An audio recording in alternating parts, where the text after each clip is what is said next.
열왕기하 20장 1절에서 6절까지 말씀 저와 함께 교독하도록 하겠습니다. 그때 히스기야가 병들어 죽게 되매 아모스의 아들 선지자 이사야가 그에게 나와서 그에게 이르되 여호와의 말씀이 너는 집을 정리하라 내가 죽고 살지 못하리라 하셨나이다. 히스기야가 낯을 벽으로 향하고 여호와께 기도하여 이르되 여호와여 구하오니 내가 진실과 전심으로 주 앞에 행하며 주께서 보시기에 선하게 행한 것을 기억하옵소서 하고 히스기야가 심히 통곡하더라. 이사야가 성읍 가운데까지도 이르기 전에 그런 말씀이 그에게 임하여 이르시되 너는 돌아가서 내 백성의 주권자 히스기야에게 이르기를 왕의 조상 다윗의 하나님 여호와의 말씀이 내가 내 기도를 들었고 내 눈물을 보았노라. 내가 너를 낫게 하리니 내가 3일 만에 여호와의 성전에 올라가겠고 내가 내 날에 15년을 더할 것이며 내가 너와 이 성을 아수르 왕의 손에서 구원하고 내가 나를 위하고 또 내 종 다윗을 위함으로 이 성을 보호하리라 하셨다 하라 하셨더라. 아멘. 어제 우리 지방의 목사님들과 함께 우리 김천일 목사님 신방을 다녀왔습니다. 계속 누워 계시고 잠만 주무시고 식사도 거의 요즘은 못 하신다고 그러시더라고요. 그 전에 한두 숟갈씩 드셨는데 거의 드시지 못하고 계시고 또 화장실은 또 잘 가신다고 그러시고 그러시는데 언제 기회가 되면 성도님들과 함께 또 우리 신방하면 좋겠다 그런 생각을 하게 됐습니다. 사모님께서 그런 간증을 그 짧은 시간에 이렇게 하시는 것을 들었어요. 지난번에 이제 한국을 다녀오셨잖아요. 이 치아 치료 때문에. 근데 병원에 갔더니 아직도 살아계시냐고 그 전에 담당 의사가 그런 이야기를 하더래요. 진작에 돌아가셨어야 되는데 아직도 살아계신 거 보고 너무 놀랬다고. 이미 이제 고엽제로 인한 그 암이 온몸에 퍼졌기 때문에 암 사기인가? 그래서 거의 이제 사셔야 뭐 몇 개월, 6개월 그렇게 이야기 하셨다고 하는데 아직까지 이제 지금 살아계신 거 보니까 너무 놀란 거예요. 그게 벌써 10여 년 전 이야기거든요. 그러더니 주변에 그런 다른 후배 의사들을 다 불러 모았대요. 그래서 지금 이분이 지금 살아계신 거를 보라고. 굉장히 놀라시면서 그 모든 일들이 하나님께 영광이다. 그런 이야기들을 하셨습니다. 제가 지난주 선교 다녀오기 전에 지지난주겠죠. 제 아내와 함께 신방을 또 먼저 다녀왔었는데 그때 정말 간절히 기도해드리고 같이 예배드리고 왔는데 사모님이 그러세요. 그날 이후로 약을 끊으셨대요. 그러니까 진통제를 끊었다는 거죠. 보통 지금쯤 되면 몸이 되게 아프시대요. 그래서 그 따님이 이제 의사잖아요. 통증 전문의라고 그러더라고요. 또 마침 하시는 말씀이 아빠가 정말 아플 텐데, 아빠가 정말 아프실 텐데, 보통 우리가 잘 아는 이제 뭐 암 환자들, 말기 있는 분들은 굉장히 고통스러웠잖아요. 마약성 진통제를 맞지 않고는 견딜 수 없는. 근데 하시는 말씀이 김 목사님 전혀 몸이 아프지 않다는 거예요. 너무 편안하다는 거예요. 너무나 이상하다는 거죠. 참으로 신기하다는 거죠. 그 모든 게 하나님의 은혜다라고 고백을 하시는 거예요. 이게 하나님의 은혜구나. 평안함을 주시고 사모님도 마음이 너무 편안하대요. 두려운 마음이 하나도 없대요. 목사님도 편안하시고 고통도 없으시고 아픔도 없고 그 모든 것이 하나님의 은혜다라는 고백을 하시면서 얼굴이 너무 밝으신 거예요. 어제 뵈니까 2주 전에 뵐 때보다 더 밝아지셨어요. 김천일 목사님 막 농담도 하세요. 그래서 뭐 기억력도 좋으시고 문 목사 생일이 8월 5일이었지 하면서 그런 얘기도 하시고 깜짝 놀랐어요. 그러면서 이제 저하고 김지성 목사님하고 정수훈 목사님 같이 갔는데 내 장례 때 누가 설교를 해줄 거냐고 막 그런 농담도 하시면서 목사님이 할 거야? 목사님이 할 거야? 하면서 참 재미난 시간. 오히려 저희가 웃고 왔어요. 분위기가 너무 밝고 화기애애하게 은혜가 넘치는 그런 예배 드리고 왔습니다. 또 그런 이야기도 하세요. 꿈을 요즘 꿀 때마다 천국 가는 꿈, 천사 만나는 꿈, 뭐 어느 날은 한경지 목사님을 천국에서 만나는 꿈, 천사들과 함께 뭐 그런 아름다운 어떤 그런 만남의 꿈들, 너무나 행복한 시간들을 보내고 계셨습니다. 제 마음에 그런 마음이 들어요. 이 정말 하나님께서 이 우리의 생명을 다 잡고 계시는데 좀 하나님의 뜻이 있다면 다시 김천희 목사님 일어나신다면 이게 정말 얼마나 하나님 앞에 영광이 될까.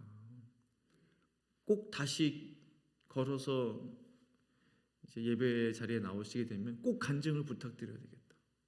그런 결심을 하게 되면서 하나님의 뜻이 있다면 다시 한번 일어설 수 있도록 하나님 은혜를 주세요. 언젠가 그런 이야기를 하셨대요. 신발을 신을 수 있는 것만으로도 하나님의 큰 은혜다. 내 손으로 신발을 신고 걸을 수 있는 것, 그게 정말 큰 은혜였구나. 그런 말씀을 하셨다고 합니다. 하여튼 우리가 앞날을 알 수 없기 때문에 계속적으로 또 치유함을 위해서, 회복을 위해서 목사님 위해서 간절히 기도하려고 합니다. 오늘 성경에는요 죽을 병에 걸린 히스기야가 등장합니다. 우리가 너무나 잘 아는 이야기 말씀인데요.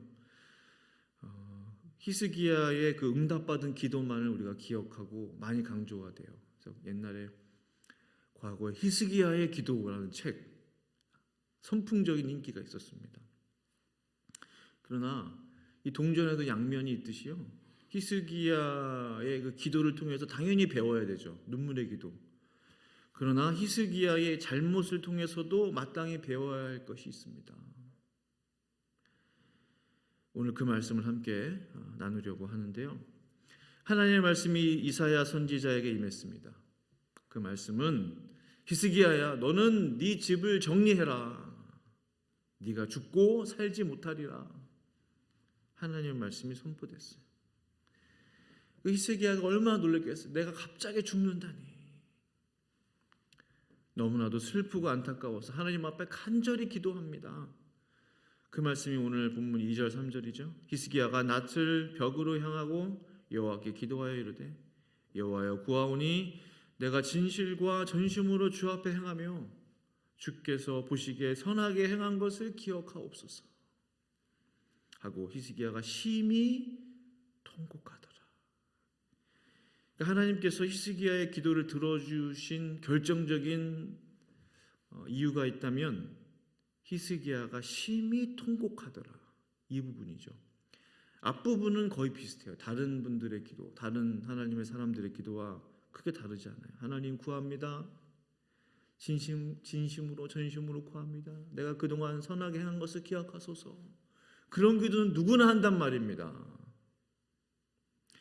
결정적인 히스기야의 그 응답받는 기도의 비밀은 심히 통곡하더라. 여기에 있다는 거죠. 여기. 하나님께서 이 히스기야의 심히 통곡하심을 보고 그의 기도에 응답하셨다는 사실이에요. 여기에 다른 점이 있습니다. 응답받는 기도는 다르죠. 뭔가가 다릅니다. 하나님께서 히스기야의 눈물을 보셨다는 사실. 근데 하나님께서요, 이 히스기야의 간절한 눈물의 기도에 응답하신 이 시점을 가만히 보면요, 응답 시점이 언제냐? 네가 죽을 것이다, 히스기야야, 내가 죽을 것이다 라는 말씀이 선포된 후에 얼마 만에 하나님의 응답이 임했어요? 몇 시간 만에 임했습니까? 하루 만에 임했습니까? 길어야 한두 시간이에요. 제가 볼 때 길어야 한두 시간, 넉넉히 2시간이라고 하죠. 하나님께서는 히스기야의 생명을 취하시기로 한 그분의 뜻을 선지자 이사야를 보내서, 굳이 이사야를 보내서 말씀하셨어요.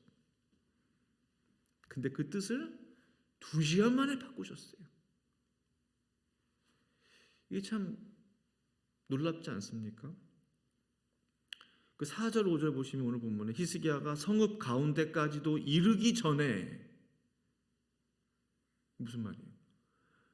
히스기야, 당신은 죽을 것입니다. 그 말하고 돌아서서 집에 가야지 하고 가는 길에 성읍 중간도 오지 않았다는 거예요. 그러니까 제가 말하는 1-2시간, 길어야 1-2시간. 이르기 전에 여호와의 말씀이 그에게 임하여 이르시되 너는 돌아가서 go back to 히스기야, 히스기야에게 돌아가라. 내 백성 주권자 히스기야에게 이르기를 왕의 조상 다윗의 하나님 여호와의 말씀이 네가 내 기도를 들었고 내 눈물을 보았노라. 내가 너를 낫게 하리니 네가 3일 만에 여호와의 성전에 올라갈 것이니라. 참으로 이상, 마치 기다리셨다는 듯이 히스기야가 눈물로 기도하자마자 하나님께서는 이사야 보고 다시 돌아가. 왔던 길로 다시 돌아갔어요. 죽는다고 했다가 다시 살아난다고 하시는 거예요. 제 눈에는 이상하게 보이더라고요. 저는 이 말씀을 보면서 혹시 하나님께서 히스기야의 마음을 테스트하신 것은 아닐까, 그런 생각 들 수 있죠. 어떤 분들은 병 낫기를 위해 몇 달이고 며칠이고 때로는 몇 년이고 간절히 기도합니다. 그래도 하나님의 응답이 임하기가 쉽지 않아요. 솔직히 그렇죠. 근데 히스기야는 단 1-2시간 만에 응답받았다는 거예요. 그러니까 뭔가 하나님의 테스트이지 않을까라는 생각을 조심스럽게 해보는 거예요. 너무 하나님의 마음이 빨리 바뀌었어요. 어쩌면 처음부터 히스기야를 죽일 마음이 없었던 것은 아닐까. 죽일 마음이 없던 거예요. 원래 하나님의 마음에. 대신 하나님께서는 히스기야의 마음이 어떠한지를 보기 원하셨다. 하나님의 테스트. 죽을 병에 걸린 히스기야에게 너는 3일 만에 성전에 올라갈 것이다 라고 했어요. 3일 만에. 죽을 병에서 3일 만에 성전에 걸어서 올라가는 것이 쉬운 일은 아닙니다. 신속한 회복을 주시겠다. 갑자기 상황이 바뀌었어요. 죽는다고 하는 사람이 3일 만에 갑자기 나타나서 하나님 앞에 나오는 거예요. 이 회복의 목적이 여기에 첫 번째로 나오는데 3일 만에 다시 하나님 앞에 예배드릴 수 있도록 하겠다라는 것은 하나님께서 히스기야가 드리는 예배와 그 찬양 찬송을 참 기뻐하셨구나. 그 하나님 앞에 나왔던 그 시간을 귀하게 보셨구나. 아직 히스기야를 통해 하실 일이 남아 있다라는 거죠. 그 일의 첫 번째는 예배 받기를 원하셨다. 히스기야가 드린 기도를 받기 원하셨다는 것. 하나님께서는 히스기야의 병을 고쳐주셨다는 증거로 잘 아시죠? 해시계를 10도나 뒤로 물러가게 하셨어요. 이게 상상이 안 돼요. 설명이 안 돼요. 우주를 움직이신 거죠. 우주를. 히스기야는 놀라운 하나님의 역사를 체험했습니다. 한 2시간 만에. 그러나 히스기야는 어떠한 태도를 보이게 되나요? 여기서 중요한 거예요. 근데 응답받고 난 뒤에 히스기야의 모습, 히스기야의 태도. 히스기야에게 병들었다는 소식을 듣고 그때는 전화가 있습니까? 뭐가 있습니까? 왕이 병들어서 죽게 되었습니다. 그 소식을 전하고 다른 나라에서 사절단이 오는데 또 시간이 한참 걸릴 거 아니에요? 나은 줄도 모르고 이제 병문안하기 위해서 바벨론에서 사절단들이 와요. 12절 13절 말씀인데요. 그때에 발라단의 아들 바벨론의 왕 브로닥 발라단이 히스기야가 병들었다 함을 듣고 편지와 예물을 그에게 보낸지라. 병 나은 줄 모르고 편지하고 예물을 가지고 사절단들이 우르르 온 거예요. 히스기야가 사자들의 말을 듣고 자기 보물고와 금은과 향품과 보배로운 기름과 그의 군기고와 창고의 모든 것을 다 사자들에게 보였는데 왕궁과 그의 나라 안에 있는 모든 것 중에서 히스기야가 그에게 보이지 아니한 것이 없더라 했어요. 병 나은 지 얼마나 됐습니까? 뭐 한 달이 됐을까요? 모르겠어요. 한 달도 안 됐을 거예요. 바벨론의 사절단들에게 어째서 자기의 보물들을 보이며 무기고를 보여주고 왕궁을 보여주고 나라 창고를 모조리 열어서 보여주었단 말입니까? 이게 참으로 이상한 거예요. 히스기야가 그들에게 보여주지 않은 것이 하나도 없더라 했어요. 즉 히스기야는 자기의 능력, 자기의 힘, 자기의 부를 자랑하고 싶었던 사람이었어요. 은근히 그런 마음이 있었다는 거예요. 몰랐죠. 근데 이 타이밍에 참으로 절묘한 거예요. 병 낫자마자 아이고 살았다. 이때 이제 교만함이 들어온 것입니다. 왜 나라를 다 보여주고 무기고를 다 보여주고 있는 거 없는 거. 히스기야는 중요한 사실을 잊고 있었어요. 생명을 죽이기도 하시고 살리기도 하시는 생명의 주 하나님은 모든 물질과 재물의 주 하나님도 되신다라는 이 사실을 잊고 있었어요. 내 힘으로 이룬 줄로 생각한 거예요. 내 능력으로 한 것으로 생각했어요. 마땅히 나를 구원하신 죽을 병에서 살리신 하나님을 자랑해야지. 그 내용이 하나도 없어요. 바벨론 사절단들이 왔으면 내 이야기를 들어보십시오. 간증을 해야죠. 간증을. 하나님의 은혜를 간증을 해야죠. 하나님을 찬양해야 하는 사람이 오히려 자기의 능력을 찬양했어요. 하나님께 경배를 돌려야 될 사람이 자신의 능력과 자신의 부와 자신의 힘을 자랑하고 내세웠어요. 이제 조금은 이해가 됩니다. 히스기야가 병든 이유를 조금은 알 것 같아요.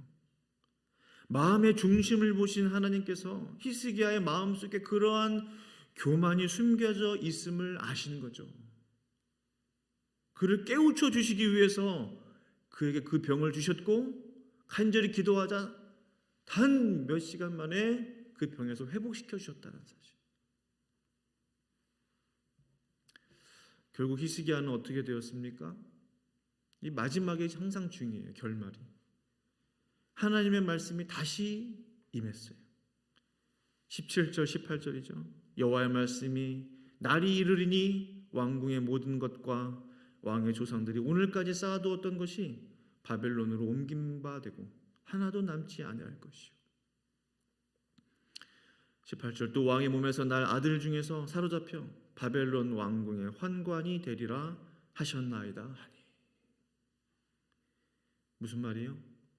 지금까지 모아둔 그 모든 재물들이 히스기야가 그 바벨론 사절단에게 보여준 그 모든 것이 하나도 남김없이 바벨론으로 그대로 옮겨질 것이다.